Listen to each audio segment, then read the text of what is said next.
Hi everyone, hope you are doing well from wherever you're watching this channel, depending on your time zone. Now, when Kenyans talk about insecurity in this country, to some extent you would think that they are politicizing this issue. But the reality of the matter is that there is big problem in this country from the time William Samoei Ruto took over power as the president of the Republic of Kenya. The first thing Ruto did when he took over power was to take a populist position in this country. He intimidated the police officers in this country. He criminalized the police officers in this country. And even those people who are used to some extent to stop some of the criminal activities in our major cities in this country. The Special Service Unit. Ruto wanted to look good in the face of Kenyans. Populist decision. So it means he is still playing politics with the life of Kenyans rather than taking a leadership role. Actually, I can say in my view, UDA party has forgotten the difference between leading a country and campaigning. They are all still in campaign mode. Every decision they are making as of now, it is still populist decision. I don't know when they will take a position to lead this country. And by the way, when I was checking on some of the views from Kenyans, mostly it was coming from the Azimio, most of the supporters. And you would think that maybe Azimio, they are playing politics. But the truth of the matter is that the Azimio supporters are saying as things are on ground. And if you are not serious, check on the latest newspaper. They are now complaining about some of the borders helping these criminal gangsters in this country. People are being killed. Stealing is going on. And I'm wondering, rather than killing someone, why can't we just rob him? If it's robbing, just take what he has, rather than killing someone. But up to now, Ruto is yet to take a serious position to deal with the ending criminal activities in our major cities.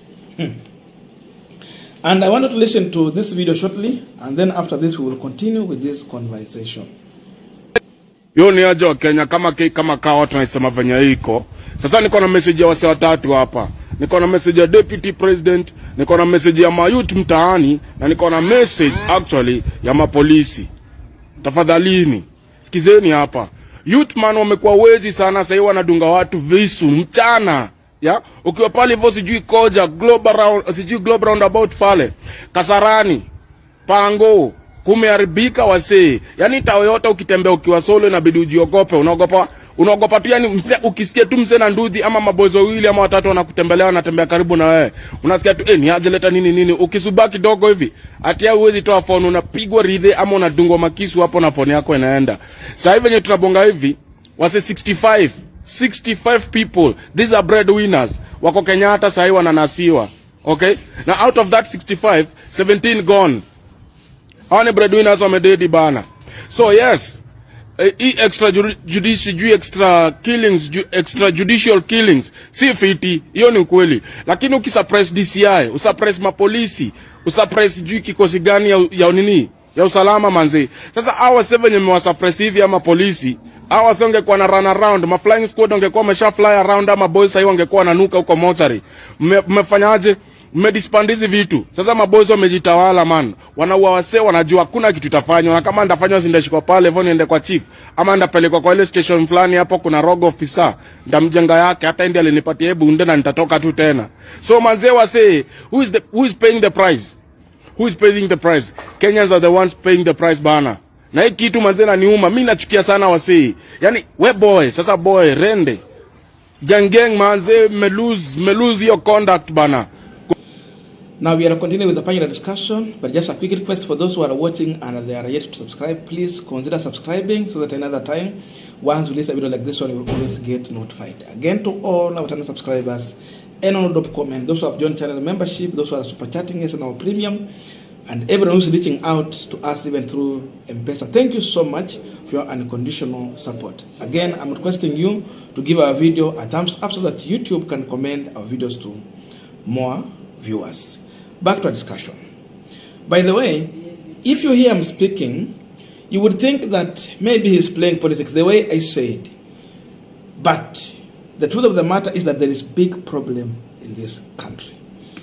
For you to trust what he's telling you, I want to check on what was posted in the People's Daily. Border gangs attack rise sharply. This was in yesterday's newspaper. And beside this, there are other Kenyans who are also telling the exact things that are happening on the ground. Anyama wa anyama. This is what he said yesterday. Avoid carrying backpacks in Nairobi. It will cause you some serious harm. Also, use matatu hata kama ni wakati ni walk distance. Sorry. CBD has gone back to small gangs. Good night. We give it a try tomorrow.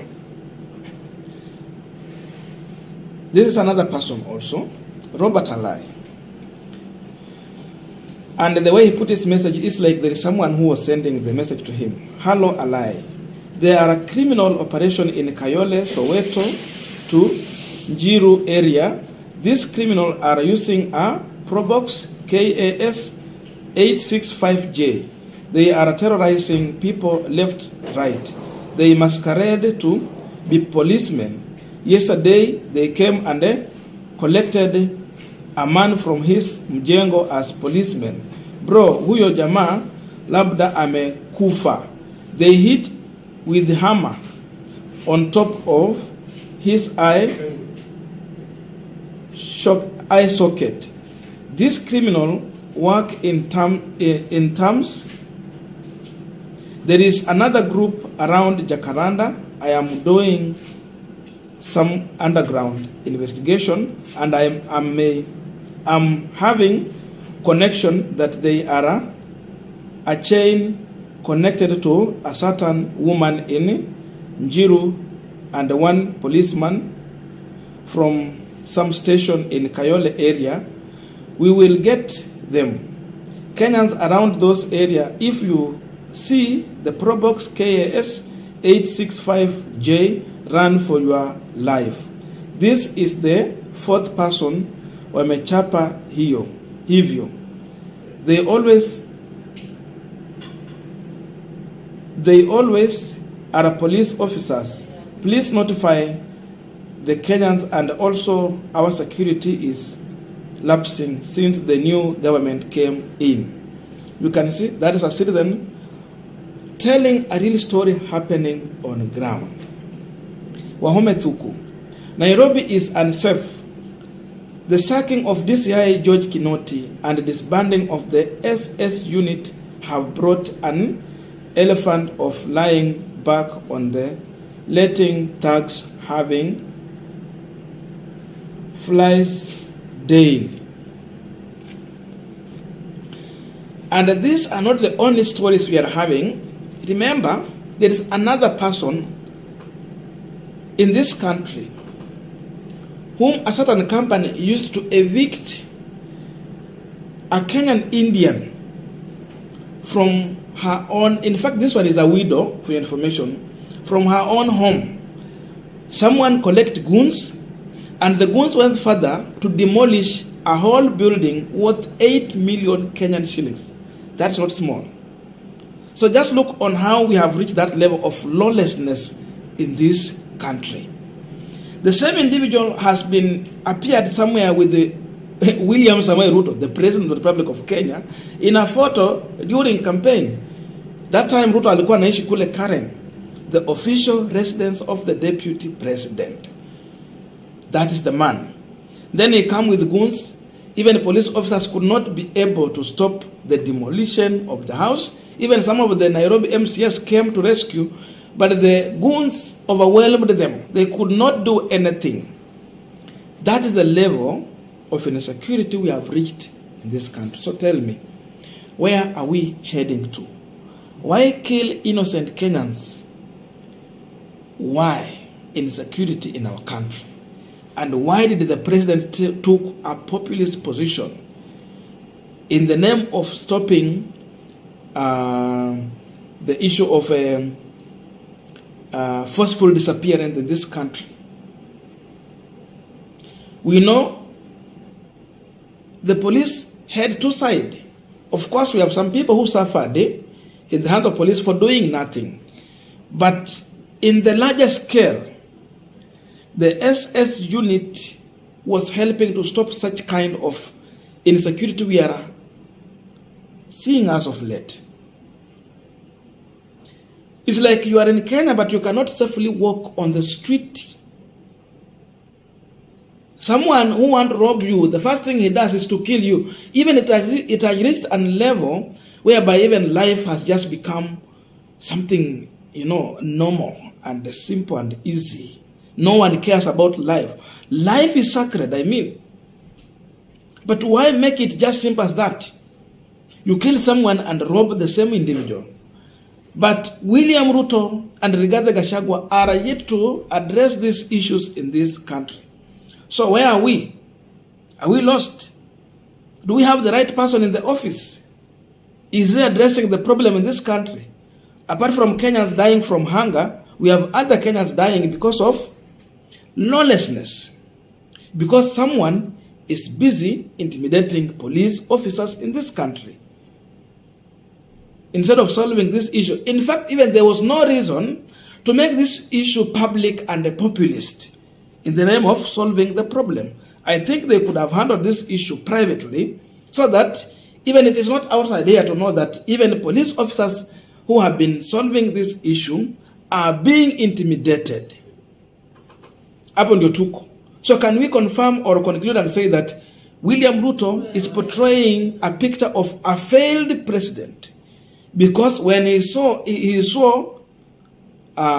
as he took over power, the first thing that I heard him saying that he was going to protect the constitution, protect the citizen.